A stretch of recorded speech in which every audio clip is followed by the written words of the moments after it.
Olá a todos, meu nome é Eduardo e hoje vou falar um pouco sobre Internet das Coisas e inteligência artificial, como conectar esses dois mundos. Eu sou graduado em Física pela Universidade Federal de São João del Rei, fiz meu mestrado, doutorado e meu primeiro pós-doutorado em Astrofísica no Instituto Nacional de Pesquisas Espaciais. Também realizei um pós-doutorado em Astronomia Computacional pela USP e atualmente realizo um pós-doutorado em Ciência da Computação em Inteligência Artificial no Instituto de Computação da Unicamp. Também tenho experiência como professor universitário no curso de Ciência da Computação. Sou autor dos dois livros na área de Python, um sobre multiparadigmas, paradigmas de programação e desenvolvimento web, e outro na área de inteligência artificial, em particular a utilização de algoritmos genéticos e sua aplicação, computação evolucionária e sua aplicação. Hoje vamos falar um pouco sobre a questão da internet das coisas e inteligência artificial. Hoje sabemos que dados é considerado o novo petróleo. Então, muitas empresas lucram alto a partir do processamento de dados.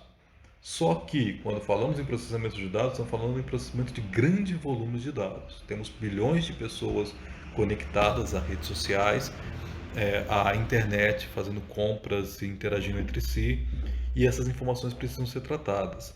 E isso e já não é possível mais fazer esse tratamento das informações a partir de pessoas, de forma manual. Precisamos de algoritmos capazes de entender o que está por trás desses dados.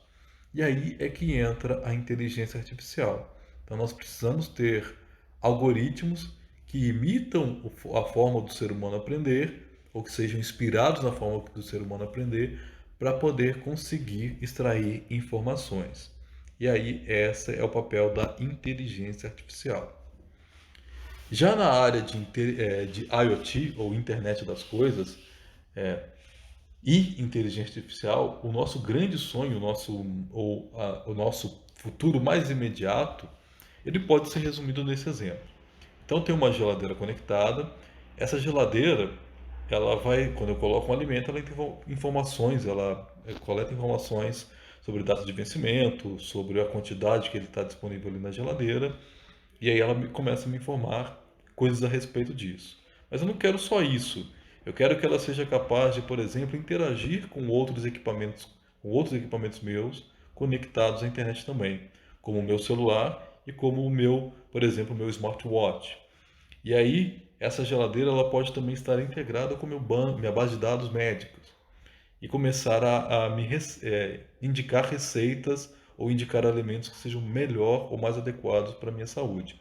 Então, por exemplo, tive um dia agitado e aí a minha geladeira ela pode chegar no final do dia e sugerir uma receita mais balanceada de acordo com o meu dia. Então, se eu já tive um dia mais agitado, mais estressado, ela receita uma comida mais leve, mais balanceada, para que eu possa me sentir melhor ao final do dia.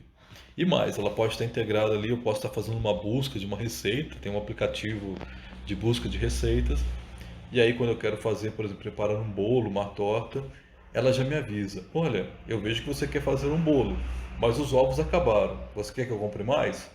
E ela automaticamente pode realizar a compra para você desses alimentos para a sua receita. E aí você fala: eu quero preparar tal coisa hoje. A geladeira já verifica o que você precisa ter, verifica se você já tem, e aquilo que falta, ela fala: está faltando isso, isso e aquilo. Posso comprar? Então ela entra no site de compra, realiza a compra daqueles produtos naquele site e aquele produto chega para você ali no final do dia ou no dia seguinte, para que você realize a sua receita. Então ela vai ter essa inteligência embutida.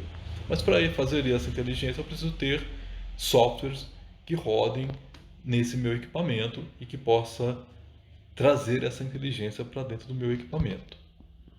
Então, a área de inteligência artificial é uma área muito ampla. E dentro dessa área, eu tenho sub-áreas. Uma delas é a chamada Machine Learning e o outro é o Deep Learning.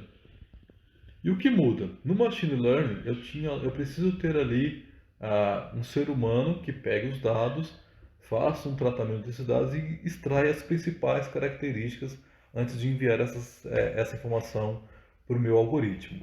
Então, quando falamos em machine learning, não é só redes neurais. Redes neurais é um grupo de algoritmos. Eu tenho vários algoritmos, incluindo as redes neurais. No Deep Learning, o que vai mudar é que a minha rede ou meu algoritmo ele é capaz de automaticamente extrair as características ocultas do dado e realizar esse processamento. Então, imagine o seguinte: eu quero pegar uma foto e verificar, por exemplo, se existe um gato naquela foto. Então, no Machine Learning eu precisava pegar a foto, recortar a imagem, destacar a posição do gato e fazer isso de forma manual para poder indicar onde tem um gato para minha rede neural. Então, eu pegava várias fotos, colocava uma máscara e falava: olha, o gato está aqui, o gato está aqui. E isso no Machine Learning. No Deep Learning, o que eu tenho que garantir é: naquela foto tem um gato.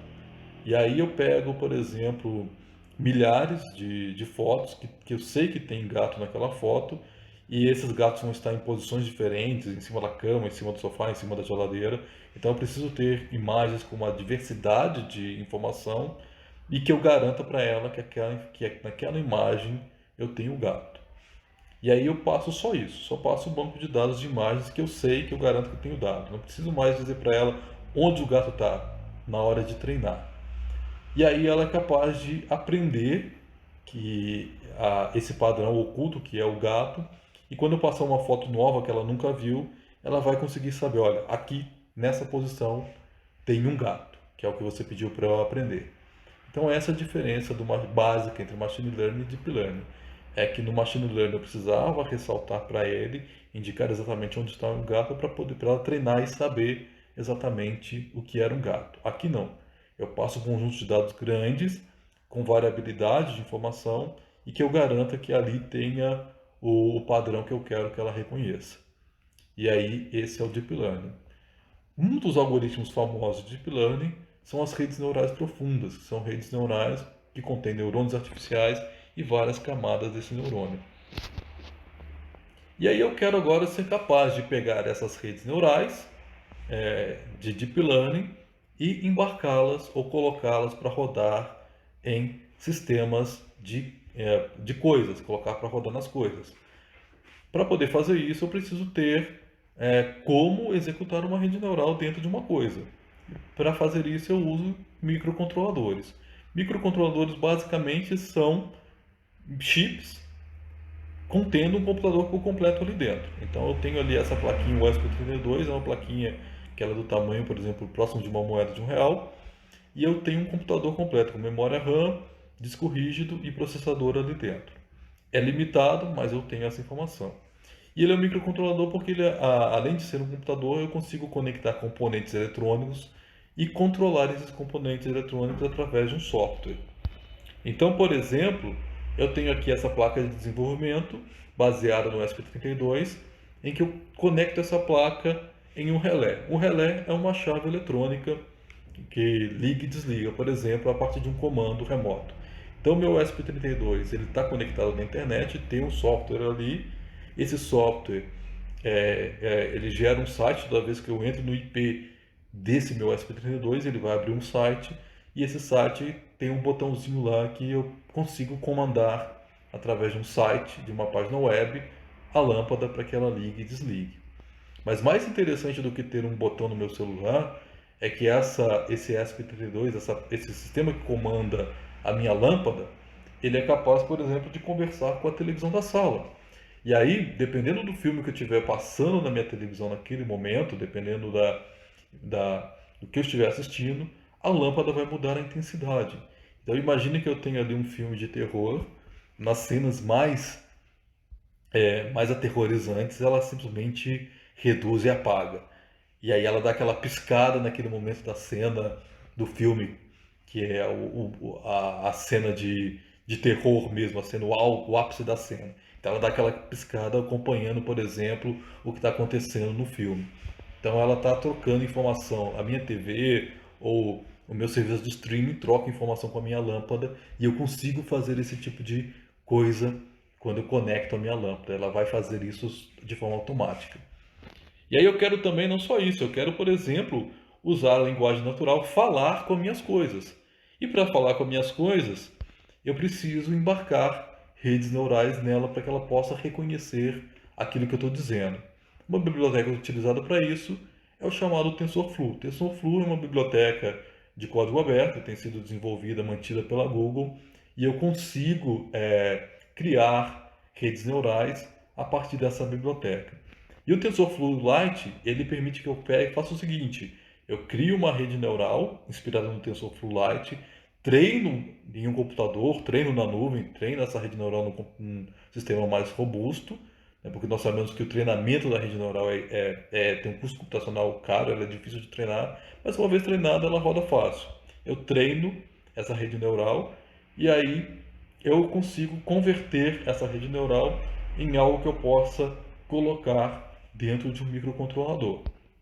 Então o TensorFlow Lite ele tem essa opção de pegar uma rede neural do TensorFlow e embarcar em um equipamento desse tipo.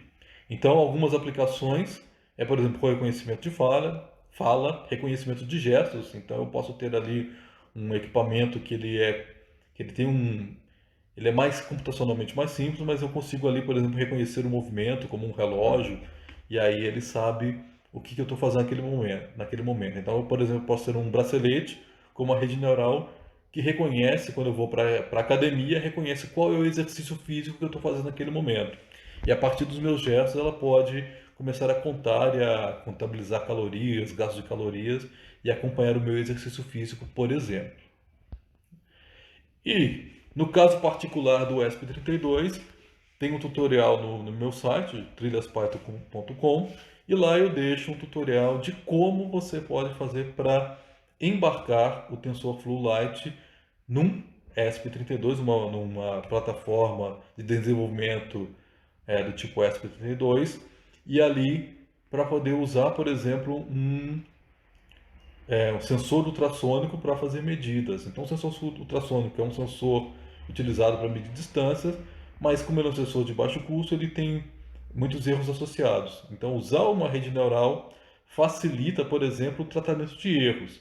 Então, eu posso embarcar uma rede neural num sistema desse para poder melhorar um sensor de baixo custo. Então, o bacana da rede neural é esse: é embarcar em sistemas, em microcontroladores, integrar sensores de baixo custo e melhorar a qualidade do resultado obtido a partir daquele sensor.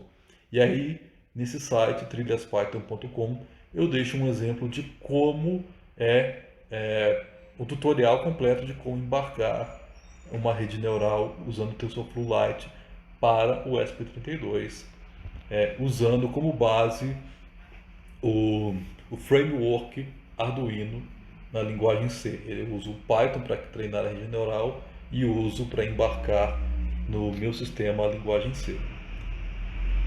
Então lá tem as informações também para poder entrar em contato, e qualquer dúvida basta comentar lá na postagem. Muito obrigado e até a próxima.